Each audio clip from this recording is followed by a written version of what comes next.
रसखान के व्यक्तित्व एवं कृतित्व पर प्रकाश डालिए। सेमेस्टर 2 हिंदी मेजर कोर्स का ये बहुत ही इम्पोर्टेंट सवाल है जिसे मैं आपको एक आसान नोट्स के साथ आसान भाषा में समझाऊंगा। अगर मेरा ये नोट्स आपके लिए हेल्पफुल हुआ तो मेरे चैनल को सब्सक्राइब करें, वीडियो को अधिक से अधिक लाइक एंड शेयर करें। चलिए दोस्तों आंसर को डिस्कस करते हैं।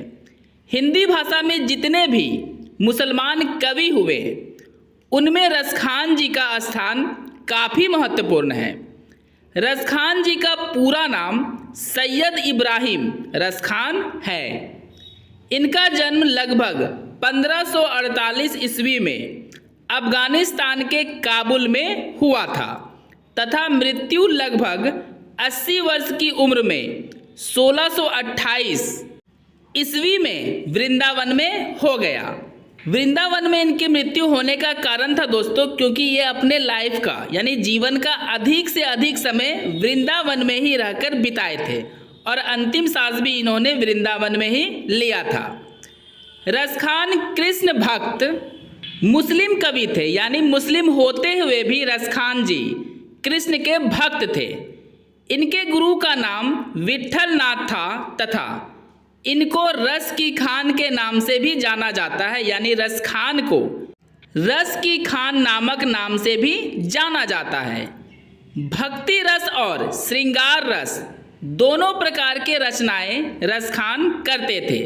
दो ही प्रकार की दोस्तों रचना होती थी, पहले भक्ति रस और श्रृंगार रस, और ये दोनों प्रकार की रचनाएं रसखान किया करते थे। रसखान की 2 कृतियाँ उपलब्ध है, मतलब रसखान जी की 2 पुस्तकें उपलब्ध है। पहला है प्रेम वाटिका और दूसरा है दान लीला। वर्तमान समय में सर्वाधिक प्रचलित संकलन सुजान रसखान है। मतलब इनकी एक और पुस्तक थी जिसका नाम था सुजान रसखान, ये काफ़ी ज़्यादा प्रचलित है। अष्टयाम नामक उनकी एक कृति और मिली है। सीधा सा मतलब है दोस्तों, जैसे जैसे रसखान जी की कृतियाँ मिलती गई उन्हें लोगों के सामने प्रस्तुत करते चला गया।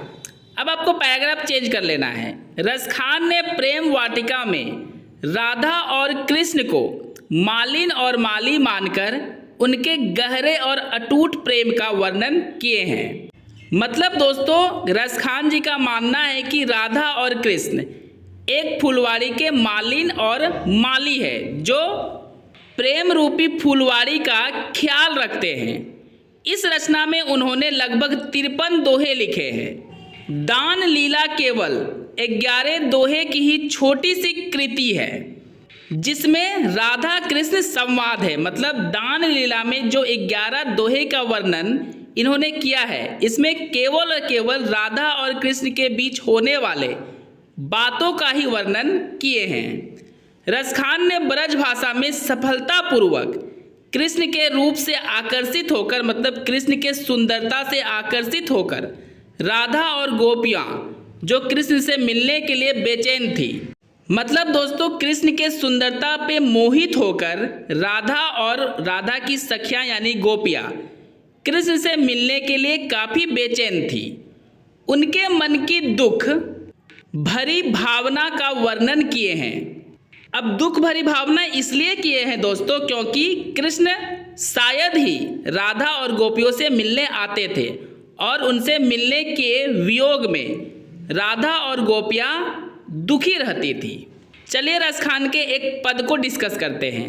रसखानी कबो इन आखिन सो ब्रज के वनवाग तड़ाग निहारो कोटिक हूँ कल थौत के थाम करिल के कूजनी ऊपर बमो। रसखान के काव्य में सूक्ष्म दृष्टि से जब हम देखते हैं, मतलब काफ़ी गहराई से देखते हैं, तो पाते हैं कि उनमें आराध्य देव है और वो कौन है दोस्तों? श्री कृष्ण, ना कि राधा कृष्ण। उनके काव्य में राधा का वर्णन अगर है तो नाम मात्र के लिए उन्होंने 2-4 स्थलों पर यानी स्थानों पर ही राधा का नाम लिया है, ना ही उनके प्रेम की पुण्य प्रतिष्ठा की है। सीधा सा मतलब है दोस्तों, रसखान को अगर किसी से प्रेम था तो वो केवल और केवल कृष्ण थे। राधा का वर्णन तो उन्होंने ना के बराबर किया है। राधा की ओर उनकी दृष्टि यानी रसखान की दृष्टि विशेष रूप से नहीं की गई है। मतलब रसखान ने विशेष रूप से जिस प्रकार कृष्ण का वर्णन किए हैं उस प्रकार राधा का वर्णन नहीं किए हैं। वास्तव में देखा जाए तो अपने काव्य में राधा को नाम मात्र स्थान देकर उन्होंने एक प्रकार की रस्म पूरी की है, और वो रस्म है दोस्तों केवल और केवल अपने आराध्य कृष्ण के बारे में सही से वर्णन करना।